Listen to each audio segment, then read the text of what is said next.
Hello guys, welcome to my channel. आज मैं आपको ग्रीगर मेंडल के बारे में कुछ इंटरेस्टिंग जो है इंट्रोडक्शंस बताने वाली हूँ कि ग्रीगर मेंडल कौन थे। So our topic is who is Gregor Mendel. आज हम डिस्कस करेंगे ग्रीगर मेंडल कौन थे, उनके क्या क्या उन्होंने एक्सपेरिमेंट्स किए और क्या क्या उनके अचीवमेंट्स, यानी कि कौन कौन से लॉज प्रिंसिपल्स उन्होंने दिए।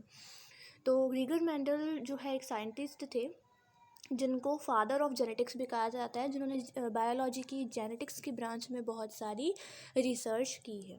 ग्रीगर मेंडल एक ऑस्ट्रेलियन जर्मन साइंटिस्ट थे। ओके, तो उसके क्या क्या एक्सपेरिमेंट, अभी तक तो हमने पढ़ा कि ग्रीगर मेंडल कौन थे। ग्रीगर मेंडल एक साइंटिस्ट थे जिन्होंने जेनेटिक्स के बारे में बहुत सारी रिसर्च करी, इसलिए उन्हें फादर ऑफ जेनेटिक्स कहते हैं। अब उनके क्या क्या एक्सपेरिमेंट्स थे, तो ग्रीगर मेंडल ने बहुत सारे हाइब्रिडाइजेशन के एक्सपेरिमेंट्स किए। जैसे आपने भी हाइब्रिड वर्ड सुना होगा। हाइब्रिडाइजेशन एक्सपेरिमेंट के अंदर उन्होंने बहुत सारे दो डिफरेंट स्पीशीज़ का क्रॉस करा के एक न्यू स्पीशीज़ को ऑर्गेनाइज करने की कोशिश उन्होंने करी। ऐसा उसने बहुत छोटे छोटे लेवल पे नहीं किया, उन्होंने ऐसे हाइब्रिडाइजेशन एक्सपेरिमेंट्स बहुत बड़े बड़े लेवल पे किए। जैसे उन्होंने पाइसम सैटिवम यानी कि मटर का पौधा, पाइसम सैटिवम मटर के पौधे पर उन्होंने एक्सपेरिमेंट्स की, वो भी 7 ईयर्स तक उन्होंने ये एक्सपेरिमेंट किए हाइब्रिडाइजेशन के। और मटर के जो पाइसम सैटिवम था उसके 7 कैरेक्टर्स को लिया, मतलब 7 ईयर्स तक उन्होंने पाइसम सैटिवम के 7 कॉन्ट्रास्टिंग कैरेक्टर्स के बारे में स्टडी किया। उन्होंने क्या किया, फर्स्ट पॉइंट हो गया कि उन्होंने हाइब्रिडाइजेशन एक्सपेरिमेंट पाइसम सैटिवम पर किया। सेकंड पॉइंट है, उन्होंने सबसे वंडरफुल बात क्या करी, बायोलॉजी की ब्रांच में उन्होंने मैथमेटिकल और स्टैटिकल के थोड़े से आइडियाज़ लगाए।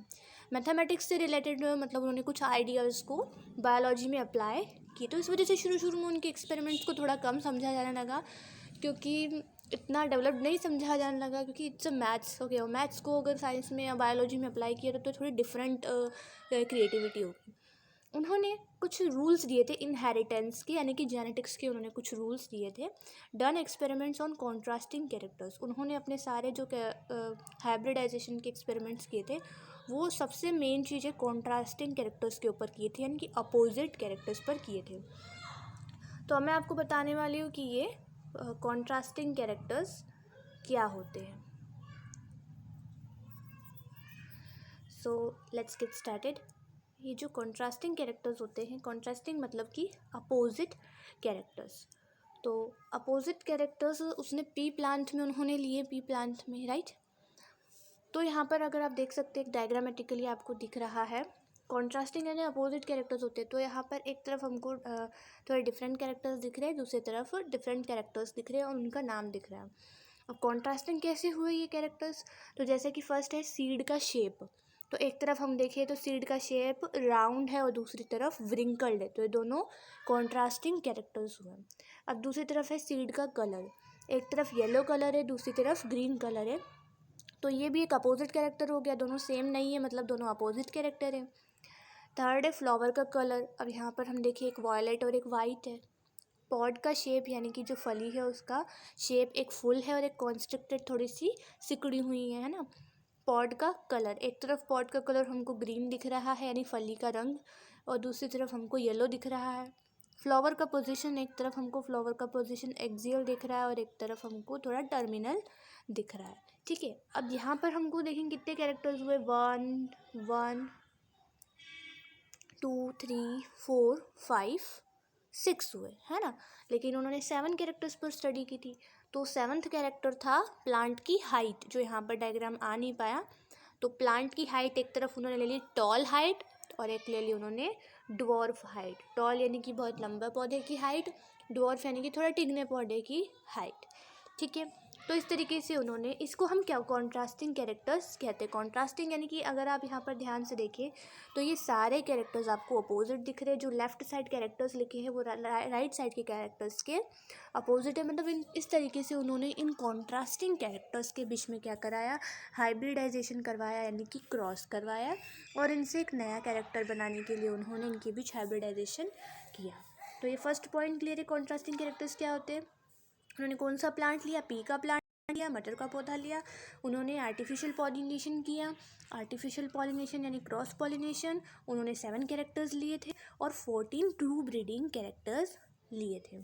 अब आप कहेंगे कॉन्ट्रास्टिंग कैरेक्टर्स 7 थे, वो तो अब हमको आ गया समझ में, बट 14 ट्रू ब्रीडिंग कैरेक्टर्स क्या होते हैं? देखो यहाँ पर जितने कैरेक्टर्स आप अगर आप काउंट करो, जो नीचे हाइट वाला है वो उसको भी अगर हम साथ में काउंट करें तो कितना हुआ, टोटल काउंट करो 1 2 3 4 5 6 7 8 9 10 11 12, ठीक है, और 2 और है नीचे, 12 + 2 कितने हो गए, 14 हो गए। तो इन 14 कैरेक्टर्स का ट्रू ब्रीडिंग भी किया। ट्रू ब्रीडिंग का क्या मतलब, टोटल कैरेक्टर्स अब आपको 14 दिखे, टोटल तो 14 कैरेक्टर्स ही है ना, और कॉन्ट्रास्टिंग कैरेक्टर्स कितने हैं, कॉन्ट्रास्टिंग कैरेक्टर्स हमारे पास 7 हैं, ठीक है। तो ट्रू ब्रीडिंग का ये मतलब हुआ कि इस राउंड वाले जो है प्लांट या राउंड जो सीड है उसका उसी के अंदर क्रॉस करवाना, ये होता है ट्रू ब्रीडिंग। इस येलो वाले का इस येलो वाले सीड से ही क्रॉस करवाना, इस वायलेट कलर के फ्लावर का वायलेट कलर के ही फ्लावर से क्रॉस करवाना, ट्रू ब्रीडिंग मतलब उसकी खुद की ही सेम टू सेम स्पीशीज से क्रॉस करवाना ट्रू ब्रीडिंग होता है। लेकिन दूसरी वाली स्पीशीज से क्रॉस करवाना, मान लो कि यहाँ पर इस राउंड वाले का क्रॉस हमने opposite character, contrasting character wrinkled वाले से क्रॉस करवाया है ना, इस येलो वाले वाइट वाले फ्लावर का वॉयलेट वाले फ्लावर से क्रॉस करवाया, तो कॉन्ट्रास्टिंग कैरेक्टर हुआ, यानी कि अपोजिट कैरेक्टर्स का क्रॉस करवाना। तो आई होप ये बात आपकी क्लियर है कि कॉन्ट्रास्टिंग कैरेक्टर्स किसको कहते हैं और ट्रू ब्रीडिंग किसको कहते हैं। कॉन्ट्रास्टिंग कैरेक्टर्स यानी अपोजिट कैरेक्टर्स में क्रॉस करवाना, ट्रू ब्रीडिंग यानी कि उसी सेम स्पीशीज़ का उसकी खुद की स्पीशीज़ में ही क्रॉस करवाना, खुद की स्पीशीज़ यानी कि जिसमें सारे के सारे कैरेक्टर्स सेम होंगे, ठीक है। अब नेक्स्ट, ये कौन कौन से कॉन्ट्रास्टिंग कैरेक्टर्स थे जो उसने लिए, साइंटिस्ट ने लिए ना। अब यहाँ हम देख सकते हैं उन्होंने स्टेम की हाइट ली थी, ये एक तरफ हमको कैरेक्टर्स दिख रहे हैं, ये कैरेक्टर्स के नाम हैं, और इन्होंने कौन कौन से लिए वो सारे ऑब्लिक में लिखे हुए हैं। अब यहाँ पर फर्स्ट देखें तो स्टेम की हाइट ली, फ्लावर का कलर लिया, फ्लावर की पोजीशन ली, पॉड का शेप लिया, पॉड यानी फली का शेप है ना, पॉड का कलर लिया, सीड का भी शेप लिया और सीड का कलर लिया।